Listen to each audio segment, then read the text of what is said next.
todas e a todos. A mí gustaría poder continuar a falar agora de contaminación fluvial destes ríos que presentou María, pero non vai ser o caso, porque realmente, bueno, primeiro teño que decir que a miña especialidade non é contaminación fluvial, en todo caso sería depuración de agua, residuos, é dicir, enxeñería, máis ben, non? Pero tamén, sí, educación ambiental ou seguimento da problemática de contaminación, pois de cara a difusión pública tamén. Entón, o que me planteei cando me pediron este tema, pois foi, despois de casi de 20 anos, sin prestarlle moita atención, como no seu momento, pois tiñamos publicado, veremos alguna referencia, pois alrededor de durante os anos 90, cando surden os primeiros plans hidrolóxicos, a comezo do 90 e a directiva do marco da agua xa no 2000, pois aí sí que tiña un seguimento máis continuado e agora me planteei pois saber como estaban os ríos galegos, saber si tratar de buscar información e podervos, digamos, traer alguna información nesa liña. Entón, e ao mesmo tempo pois falar de contaminación fluvial. Entón, eu recollendo aquí, que ademais está tanto o artigo de prensa, pois fai referencia a compañeiros de María, hidrobiólogos, que sí, expertos en cuestión da ecoloxía dos ríos, non? Pois, e xunto con outras fontes, pois, nese momento, 2005, por exemplo, pois se decía que o 90% dos ríos estaban recibindo contaminación orgánica, por exemplo, que empezaba a ser preocupante a contaminación por sustancias químicas de tipo xenobiótico, es decir, de origen non natural, como son os contaminantes prioritarios, etc. E tamén as augas subterráneas estaban moi contaminadas e logo, pois no litoral non era para menos. Es decir, temos tamén vertido directos e chega todo aquilo que os ríos non consiguen, digamos, depurar e que se verte os ríos no interior. Entón, esa situación, pois veremos, tratarei de aproximar un pouco a ela, ainda que con fontes e unha perspectiva distinta, non? Unha mínima pincelada, non vou entrar en aspectos tan formais, pero sí indicar pois que hai clasificacións de contaminantes e de efectos da contaminación, non? Que poderíamos entrar no detalle. Entón, fundamentalmente, cando falamos de contaminación, nos referimos case sempre a químicos, a sustancias contaminantes, pero tamén pode haber físicos, a propia temperatura, un vertido quente ou frío, pero normalmente quente, da industria, etc., pois tamén ten un impacto. E biolóxicos, non só os patóxenos, sino tamén os nutrientes ou a materia orgánica, pois que son caldo de cultivo, de crecemento diferencial do microorganismos ou dos organismos que pode haber no río. E os efectos, pois, isto entraría un pouco coas percepcións sociais, que o que é máis importante, si a apariencia da auga, o olor, as restriccións desde o punto de vista humano, non, da calidade da agua, ou os impactos sobre a biodiversidade, por exemplo, pero todos eles van a estar presentes e podemos chegar, pois, como nos encoros, a realmente unha situación de toxicidade tal na agua que queda inutilizada para a maioría dos usos, non? Ben, entón, volvendo atrás, pois estas serían as fontes nas que eu pois tiña de alguma maneira estudado e tamén participado na súa elaboración. En concreto, este libro de 1995, coordinado por Díaz Fierros, pois ten moita información sobre a calidade das aguas en distintos aspectos, pero en particular tamén de contaminación das aguas de Galicia. E logo, en 2005, a Adega reuniu nun par de cadernos pois distintos elementos sobre a calidade e a biodiversidade dos ríos e, finalmente, pois, por exemplo, datos de calidade do ano 2000 pois se publican neste libro O tempo dos ríos en 2006. A partir de aí, pois, a miña búsqueda pois foi un pouco tanto ao Proxecto Ríos como, sobre todo, a páxina de Aguas de Galicia, que é a páxina da Administración Ambiental, que realmente é a que ten que reunir, comunicar, é dicir, non só estudar ou encargar os estudos e logo tamén poñelos a disposición do público, non? e poderíamos acudir aos informes da Axencia Europea do Medio Ambiente. Bueno, esta sería unha foto dos anos 90, publicado no este libro de Díaz Fierros como coordinador no 1995. E nos dá a calidade dos ríos, o azul é a calidade boa, e logo temos xa tramos amarelos de calidade intermedia tirando a mala, e finalmente os vermellos son realmente, podríamos dicir, que sumidoiros a ceo aberto. Entón, aí podemos ver en Galiza Costa como o Anllóns o seu paso por Carballo, tamén antes e despois, pero particularmente aí nese momento estaba moi contaminado, o río Sar completamente contaminado, pois había contaminación, por exemplo, no Landro, no Sor, no Masma, perdón, e logo no caso das vacías que chamamos intercomunitarios, a do Miño Sil, fundamentalmente Limia, pois tamén moitos tramos, isto estaría xa en Ponferrada, a cabeceira do Sil, pois por distintas fontes de contaminación, non? Entón, poderíamos acercarnos, revisar un pouco o que pasa nestes casos, non no detalle, pero algunha chega. Bueno, aquí se reúne únicamente, pois, se quixéramos mirar en máis en detalle cales son os tipos de contaminantes. Fundamentalmente, o que hai son os contaminantes que están presentes nas aguas residuais urbanas, que son domésticas, máis componentes industriais. É dicir, todo iso hai nas aguas de saída dunha vivenda, de acordo, da propia actividade humana. Menos os metais pesados, que xa teñen unha componente industrial, pero que tamén pode estar nas vivendas, e de feito está nas aguas domésticas, non? Distintos tipos de metais pesados, ou algúns produtos químicos que confiren toxicidade, etc. Entón, todo iso, pois, nese momento nos permitiría identificar as causas de vertidos, por vertidos urbanos, por vertidos de polígonos industriais, etc. Non vou a pararme moito no traballo, nese detalle, pero buscando xa información actual, pois, por exemplo, sobre o río Masma, que era un dos primeiros que aparecía aí na relación como contaminado, un dos puntos, pois atopei isto que é unha boa reseña da prensa, non? Desde distinto punto de vista, por unha banda desde este periódico que bueno, por lo menos cita a fonte original en galego, que supón que foi expresada así, pero tamén pola calidade da fonte, non? A saúde do Masma, pois, é como a da maioría dos ríos, así, está aí. É dicir, que isto en 2016 non cambiou moito sobre a fotografía dos mapas que víamos anteriormente. E tamén a contaminación din daquelo que non se ve, e supoñen que o medio ambiente terá constancia da situación. Efectivamente, é dicir, Aguas de Galicia, neste caso, pois terá constancia, eso supoñemos, pero é interesante pois ver o que ten Aguas de Galicia tamén. E por último, o que sí constatan é que cada vez a pesca e os ríos van a menos, é dicir, hai unha percepción de problemática de calidade dos ríos claramente que se ven arrastrando desde hai anos, pero que non se resolveu, como logo veremos, non?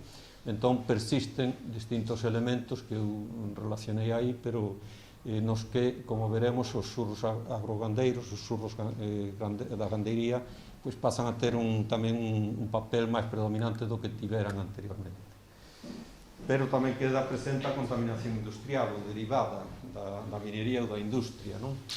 Entón, por exemplo, no Eume, citas moi recentes, a cuestión é da actualidade, pero isto non ven únicamente de agora, estaba xa presente, estaba na fotografía, no mapa.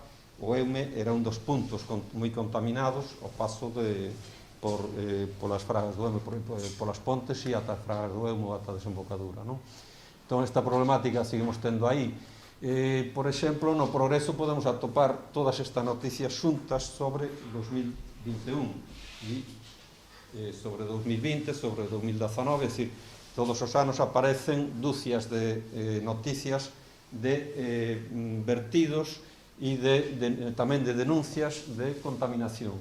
Entón, neste caso, recollen dúas, unha de Pontevedra e outra é de Touro, na zona de Minas de Touro, e as outras son todas de Lugo, non? Pois, polo Progreso. Entón, aí podemos ver problemáticas distintas e podemos identificar moito de problemas cos que un estudo en profundidade pois nos iríamos tamén atopando, é dicir, está na situación, no día a día do medio de comunicación. O río Ulla estaba impactado 30 anos atrás e sigue impactado actualmente, e os seus efluentes no contorno da mina de Touro, pois por unha contaminación química que agora empeza a diversificarse, porque pasamos a ter, desde do que era contaminante derivado dunha actividade mineira, pasábamos a ter un cóctel debido a que esa mina se está utilizando xa como vertedoiro de dunha diversidade de residuos. Pero, fundamentalmente, esa contaminación química pois xa procede tamén da mina e se mantén. Entón, noticias de distinto tipo e a problemática sigue aí presente. Non vou poñer o caso do SAR en Santiago, pero sigue como estaba aí 20 e 30 anos, é dicir, ali se depura a mitad da agua, outra vai sin depurar o río, e vai 20 anos e seguindo hoxe, non hai aínda ampliación de depuradora. Entón, sí que temos un problema generalizado de contaminación dos ríos. Quizás o Anllóns mellorou en relación que estaba aí con un tramo en vermello e na seguinte categoría pois tamén a maior parte do río e buscando pois neste caso tamén na prensa pois as noticias son máis, é dicir, son de comezos de 2000 e algo, pero non aparecen tantas recentemente como noutros casos. E efectivamente, bueno, ali o que hai un maior control sobre a pouca industria, unha industria importante que hai no enclave na zona de Carballo e os vertidos da propia vila, non? Pero aparecen os problemas que normalmente son tería un problema de contaminación difusa polos xurros, pero o que sae á prensa son vertidos puntuais, accidentais, digamos, non? E que houve no caso de Carballo, pero recentemente en Santiago este ano, pois o xurro chegou prácticamente ás villas de todas as vivendas, durante 2 ou 3 días non se poido consumir a agua, non? Por iso dicía que pasan a ter o tema do xurro pasa a ter unha predominancia, unha importancia crecente. Bueno, seguramente vos cansaría moito con datos como estes, que eu non sei se logo quedan os documentos, pois xa dega para alguén que teña interese. Bueno, a distribución, por exemplo, do Censo Nacional de Vertidos, podemos ver que se verten a aguas subterráneas cerca de 3 millóns de metros cúbicos anuais, pero pasamos a aguas superficiais a 2.212 millóns de metros cúbicos. En Galicia Costa, bueno, Galicia Costa é o 40% do territorio, pero é o 80% da poboación, tamén que ter en conta, non? O 70 e pico, é máis da mitad da poboación, non? Pero non é o total. Pero 2.200 millóns de metros cúbicos anuais, pois é moita auga residual, con distintas características. E tamén podemos ver a distribución, por exemplo, dos vertidos urbanos. E aquí, se quixéramos falar, que desto vai falar Verónica, de depuración, pois como por debaixo de núcleos de 2.000 habitantes temos o 99% dos vertidos, considerando que a Coruña, é dicir, son 600.000 habitantes, Coruña e comarca en Bens, é un único vertido, non? Que será un dos dous que están máis de 50.000. Pero, sin embargo, en canto a caudal, pois é ese 9%, non? Entón, hai información deste tipo que nos explica, digamos, a problemática e, bueno, tanto a orixen como o destino dos contaminantes que van aos ríos e que finalmente van tamén á costa, ao litoral. Nos vertidos industriais, pois hai unha pequena parte, que é un 3%, un 4%, con 75 millóns de metros cúbicos anuais, que conteñen sustancias perigosas. Isto é información xa da web de Galicia, de Aguas de Galicia.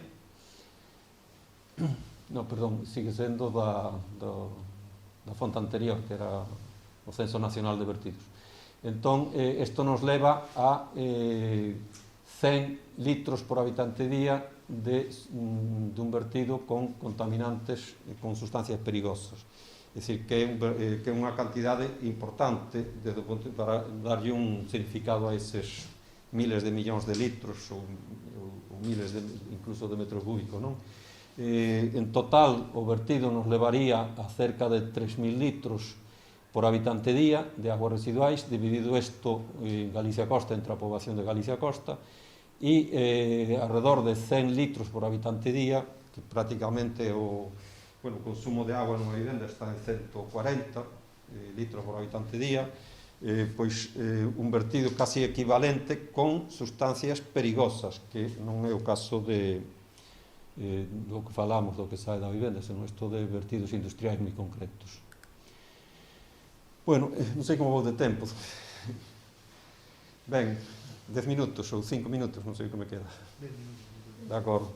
Entón, agora, nesta outra parte, pois digamos que o que reunín aquí foi a información que eu vin sin ir aos plans hidrolóxicos, que son documentos bastante extensos, pero que comunica Aguas de Galicia e os informes que ten na propia página web en canto ao seguimento da calidade dos ríos, non? Das aguas en xeral. Entón, aí me centrarei tamén sobre todo nos ríos e nos encoros, inda que logo tamén podemos ver as aguas de transición se nos queda tempo. Entón, isto procede da Directiva Marco da Agua, a actual configuración, digamos, de cara ás políticas da agua, que o obxectivo de acadar o bo estado ecolóxico das masas de agua. Xa non falamos da calidade da agua en sí, que é unha componente, senón da masa de agua do ecosistema en conxunto, non? Entón, hai unha serie de indicadores, como os indicadores biolóxicos, por exemplo, os macroinvertebrados, que logo veremos como indicador nos datos. Hai uns indicadores físico-químicos e uns hidromorfolóxicos para definir o estado ecolóxico. E aquí podemos ver que nos físico-químicos entra a contaminación, de acordo? Mentres que o estado químico refírese nesta modelo actual de xestión da Directiva Marco da Agua, o estado químico refírese únicamente a sustancias prioritarias e outros contaminantes, é dicir, sustancias de origen, sustancias químicas, pero de origen moi específico, e que son algunhas dúcias de sustancias que teñen unha regulación particular. Entón, a contaminación ordinaria está aquí, digamos, e aquí estaría ese vertidos con sustancias perigosas que falábamos antes. Aguas de Galicia identifica un total de 356 masas en canto a ríos, aguas superficiais continentais, e aí temos as clasificacións distintas, e desas masas, pois, que é o que nos atopamos? Querendo resumir un pouco, pois que o bo estado, é dicir, hai 5 categorías, temos o moi bo estado, logo está o moderado, e logo ven o deficiente e o mal estado. Entón, o obxectivo é o bo estado. O segundo nivel, se pode ser o primeiro, o moi bo estado, pois mellor. Entón, bo ou mellor, teríamos aí o 44% das masas. O 25% non alcanza o bo estado, está un moderado, deficiente ou malo, pero temos sin definir todavía. Supoño que este dato, que son os que están actualmente na página de Aguas de Galicia, pois é o que representa un pouco a situación actual ou dos anos recentes. En canto a estado ecolóxico, en canto a estado químico, sí que a presencia de sustancias contaminantes, e como decía, non de contaminación, sino de sustancias prioritarias, pois está máis reducida en canto a masa de agua, xa que o 93% non terían esa problemática. E iso nos leva pois a ese total. O que pasa é que este cero sin definir, é dicir, pon cero, aquí sumamos todo, e sin embargo é difícil entender se non se definiu este estado, se hai un 31% sin definir, como aquí están definidas e pasan todas a bo estado. Parece que aí hai unha utilización digamos, da estadística nese sentido, non? Pero buscando e creando, pois, digamos, unha táboa resume, pois podemos ver que no 81% dos casos das aguas que non chegan a bo estado, que son 81 casos, vai a ser fundamentalmente os macroinvertebrados, é dicir, que son indicadores de calidade do ecosistema. Entón, estamos afectando por outras vías, por distintas vías, estamos afectando fundamentalmente a calidade ecolóxica do ecosistema. Pero tamén temos en contaminantes como o amoníaco e o ecironutrientes e tamén o fósforo e os fosfatos, unha cantidade son os seguintes en importancia. Fora deste criterio de experto, que vai saber o que significa. Que supoño que aí ou había unha complexidade, é un criterio de experto, ou é unha asignación sin ter datos concretos, non sei, Aguas de Galicia non explica na documentación.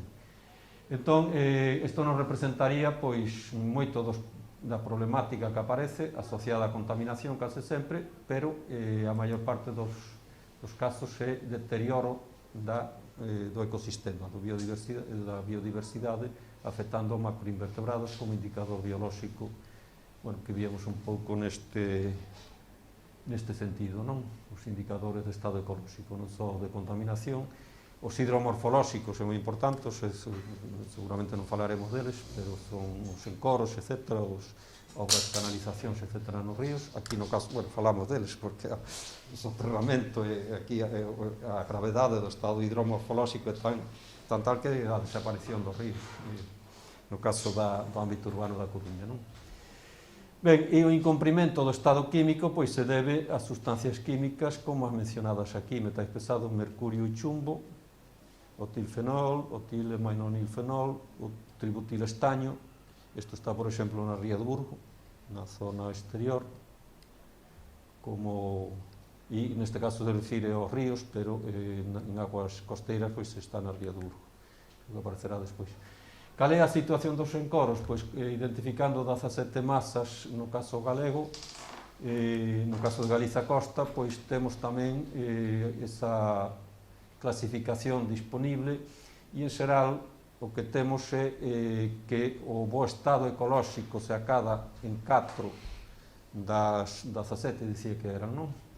Das 17 masas, o bo estado químico, o moi bo, pois en 13, e, por tanto, en conxunto, neste caso, sí que refliten a estadística, pois únicamente 3 masas teñen bo estado.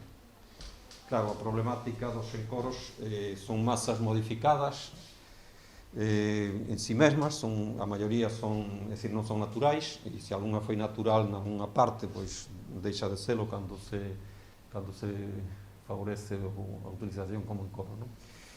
Entón, hai tipos de contaminantes, contaminación en xeral, afecta tamén o fitoplancton, afecta as toxinas, etc., non?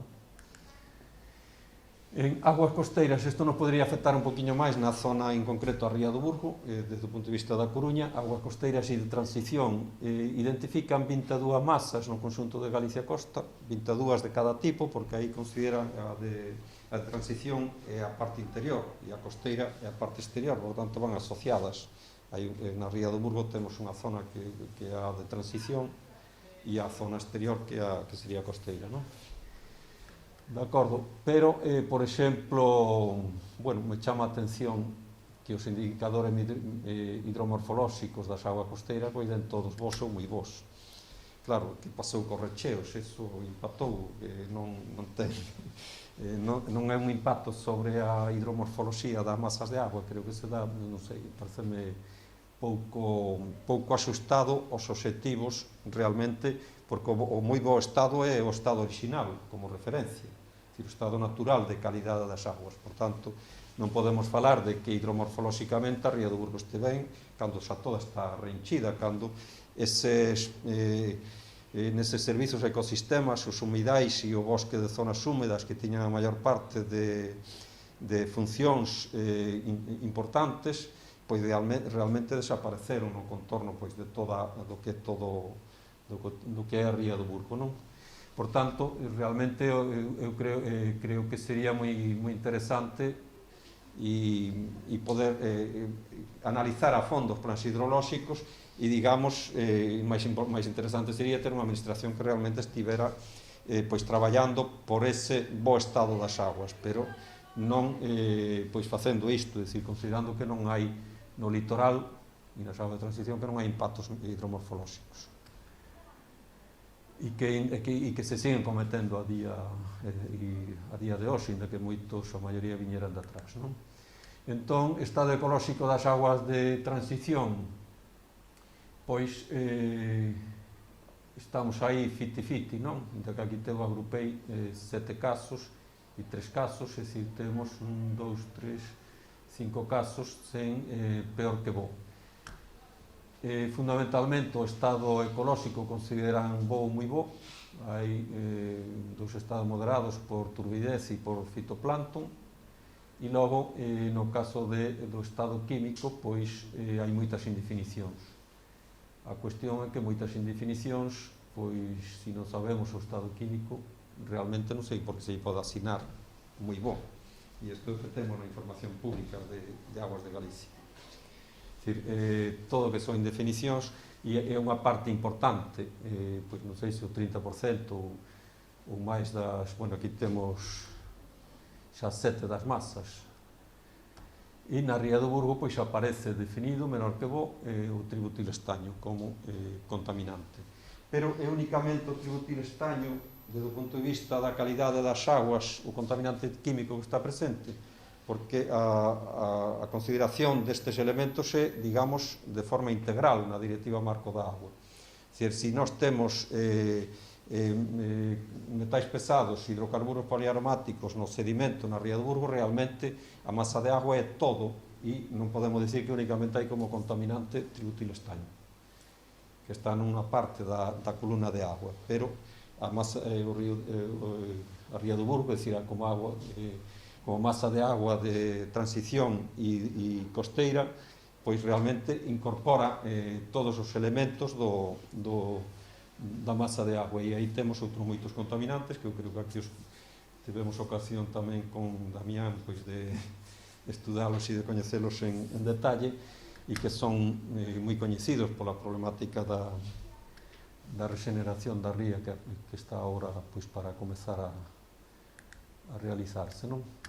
Bueno, o estado das aguas costeiras resumido pois pasa algo parecido, hai moito descoñecemento todavía non valorado, pero que logo se asina como bo ou mellor no resumen global do estado total.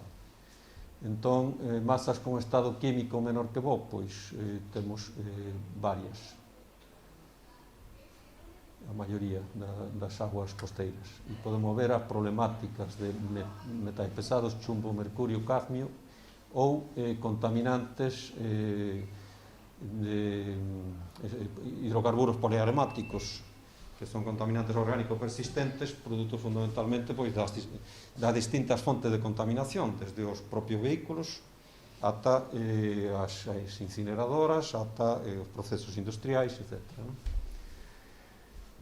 Ben, finalmente, en aguas subterráneas, pois aquí ninguna masa de agua subterránea está en mal estado. Por certo, que identifican 18 masas que ocupan a totalidade de Galicia Costa.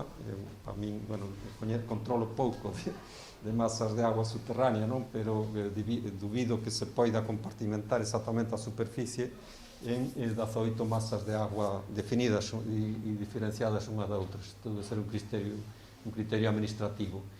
Pero, por que están... Por que están todas en bo estado? Bueno, se consideras únicamente os contaminantes prioritarios, de acordo? E a cuestión cuantitativa, en canto a que as masas de agua non estén esgotadas. Podría haber problemas de falta de recurso ou de intrusión mariña, etc. Entón, por exemplo, non hai contaminante, aquí non entra o impacto da contaminación por aguas residuais urbanas ou por xurros, por nutrientes, por contaminación microbiolóxica, patóxenos, etc., que o que sabemos por outro tipo de estudos é que non quedan xa fontes, nin aguas subterráneas, nin pozos que realmente nos que se poida beber agua con seguridade de calidade, non? E hai moitas aguas subterráneas contaminadas a ese nivel. Outra cousa é o estudo, a foto esta que non corresponde nese sentido, tampouco aos estudos previos que coñecemos. Ben, sobre o proxecto Ríos vai falar Paco, entón non vou a poñer nada, pero sí que recollín esta esta presenza de residuos como contaminantes non só físicos, sino macro contaminantes, non? Residuos presentes nos ríos que ao mellor el aprofunda nelas, e logo reunín para a zona daqui e procedente de Proxecto Ríos, o que é a través deste visor que tedes no programa, pois reunín, digamos, a calidade dos puntos dos ríos adoptados e dos que hai informes. E aí podemos ver pois un pouquiño de todo. E na zona de Collera do Cambre pois temos a maior concentración, pero realmente, ainda que na Coruña decíamos que casi non nos quedan ríos, aquí si temos unha rede hidrográfica importante e, bueno, sería animar ao voluntariado, que logo falará Paco del, pois a cubrir máis esta rede, non? E a traballar pois polo coñecemento destes ríos. Aí podemos ver que hai unha situación, que hai casos tamén de datos que non se pasaron á ferramenta, pero que hai casos desde bo estado ata moi mal estado en algúns puntos. Isto procede xa de datas anteriores e posiblemente é difícil decir que teña mellorado, pero non coñezo informes que resumen a situación a partir das distintas estacións, etc., e procede dos, pois sería a foto do ano 2000, que eu creo que sigue sendo indicadora, é dicir, que nos mostra tamén a situación actual. Entón, para o consumo, podemos ver que alrededor da mitade das augas teñen calidade intermedia, outra mitade, un 60% boa, para o consumo, non para o consumo directo, para poder ser potabilizadas, que é distinto, non? Pero porque as que teñen calidade non admisible, pois en teoría non se poden potabilizar, non pode ser fonte de consumo.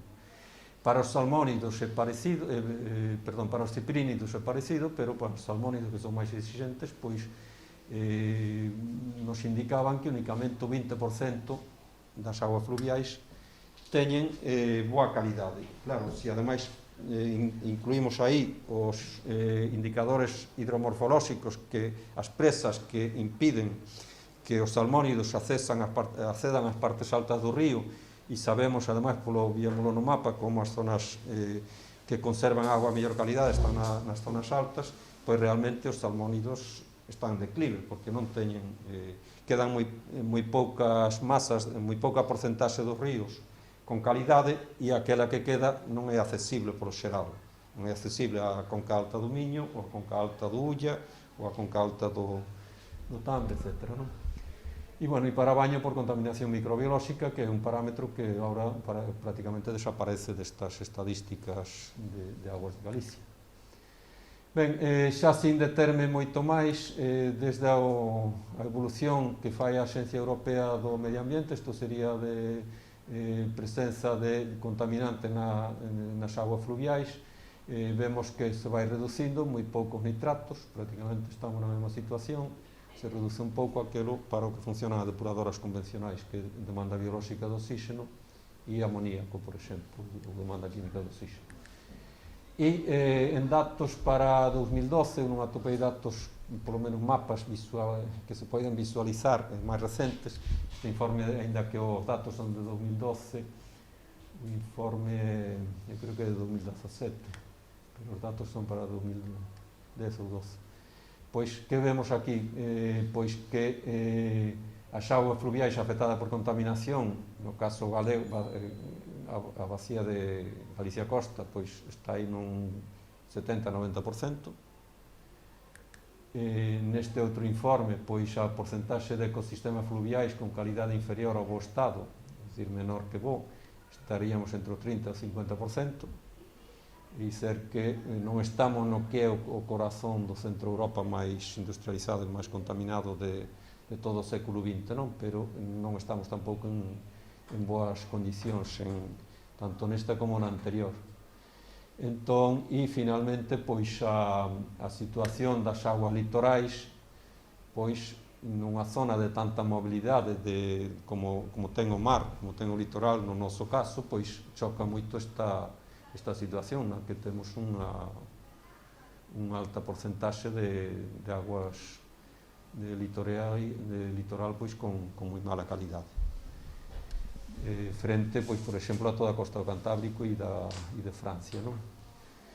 Sabido que na zona máis do corazón industrializado de Europa, pois, que a calidade da agua no Mar do Norte, no Báltico, etc., pois, que foi moi deficiente e que é moi difícil correxilo, non?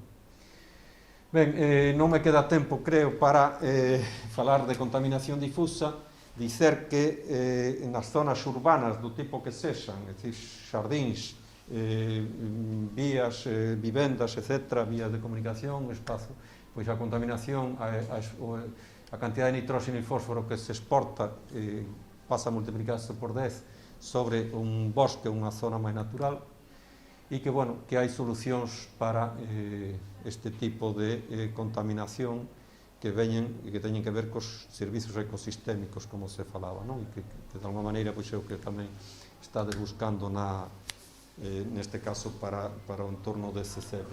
Bueno, por aí hai moito traballo, digamos, en prevención, non únicamente as depuradoras puntuais, pero a primeira o traballo debería aparecer na prevención, e isto é o que simplemente non hai que facelo, meter pesticidas, herbicidas, de forma innecesaria, que acaban no ecosistema, non acaban en outro sitio. Acaban na alimentación, acaban nas aguas, acaban nas masas de agua para potabilizar, etc. Bueno, e nada máis, sinto que me teñas estudiado algo máis.